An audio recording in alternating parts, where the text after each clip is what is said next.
ظل واقف، استمع إلى قرار المحكمة واقفا. اسمع القرارات. إيه واقفا، كن واقفا. لا قاعد. أوقف، وقفوا. جالس. يا الله لا تطويل. يلا جوزوا منا، جوزوا منا. لا تطويل.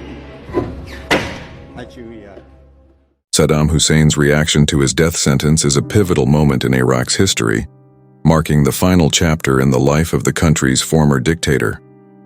Hussein, who ruled Iraq as its president from 1979 until 2003, had been a central figure in both regional and global politics for over 2 decades, known for his authoritarian rule and the brutal repression of opposition groups within Iraq. قررت المحكمة الحكم على المدان صدام حسين المجيد بالإعدام شنقا حتى الموت لارتكاب قتل عمد كجريمة ضد الإنسانية وفق المادة 12 أولا أليف بدلالة المادة 12 أولا ثانيا ثالثا رابعا من قانون المحكمة الجنائية العراقية العليا رقم 10 لسنة 2005 بدلالة المادة 24 من قانون المحكمة الجنائية العراقية العليا رقم 10 لسنة 2005 قراراً. His capture, trial, and eventual execution remain key moments that symbolize the end of his regime and the complex aftermath of his leadership. Saddam's downfall began with the US-led invasion of Iraq in 2003, which was justified by allegations that Hussein's regime possessed weapons of mass destruction and had ties to terrorist groups. After the rapid defeat of the Iraqi military, Hussein went into hiding, evading capture for several months. On December 13, 2003, U.S. forces finally apprehended him near his hometown of Tikrit, where he was found in a small underground hideout, famously described as a spider hole. His capture was a significant victory for the coalition forces and was broadcast around the world, showing a disheveled and subdued Hussein, a stark contrast to his former image as a powerful and feared leader. Following his capture, Hussein was placed on trial under the newly formed Iraqi interim government. The Iraqi High Tribunal was established to bring him to justice for crimes committed during his presidency. The charges against him were numerous, but the first trial focused on the 1982 Dujail massacre, in which 148 Shia Muslims were executed in retaliation for an assassination attempt on Hussein's life in the town of Dujail. The trial, which began in 2005, was a spectacle that drew intense international attention. Saddam Hussein used the platform to voice his defiance against both the court and the new Iraqi government. He consistently questioned the legitimacy of the tribunal, calling it a tool of the American occupation.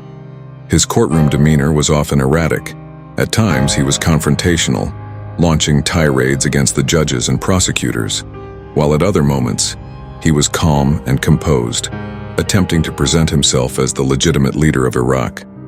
The trial was marked by frequent delays, the assassination of defense lawyers, and Hussein's persistent refusal to recognize the authority of the court. The verdict came on November 5, 2006. After more than a year of proceedings, Saddam Hussein was found guilty of crimes against humanity for his role in the Dujail massacre. The court sentenced him to death by hanging. His co-defendants, including his half-brother Barzan Ibrahim al-Tikriti, also received death sentences for their involvement in the atrocity.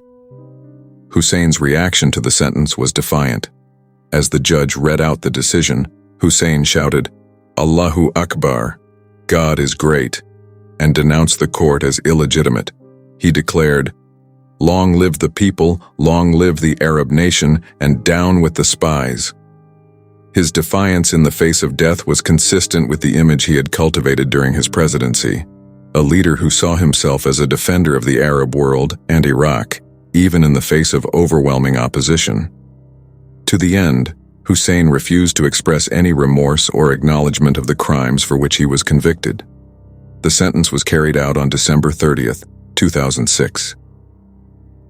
In the early hours of that morning, Saddam Hussein was taken to an execution chamber in Baghdad. Footage of the execution, captured on mobile phones by witnesses, was leaked and widely circulated. The footage showed Hussein maintaining his composure in his final moments, engaging in a brief exchange with his executioners before the trapdoor was released. His death marked the final demise of a regime that had ruled Iraq with an iron fist for nearly 25 years.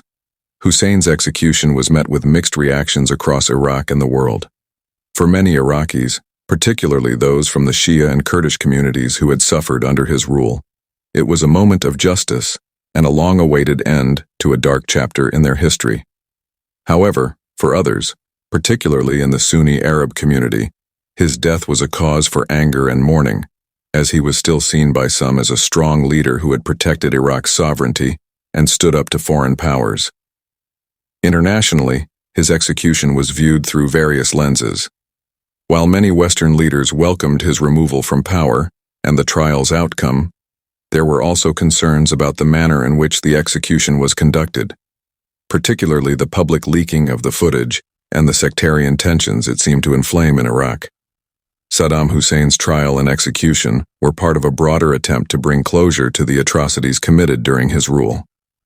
However, Iraq's post-Hussein era has been marked by ongoing instability, sectarian conflict, and the rise of extremist groups, underscoring the complexity of the country's political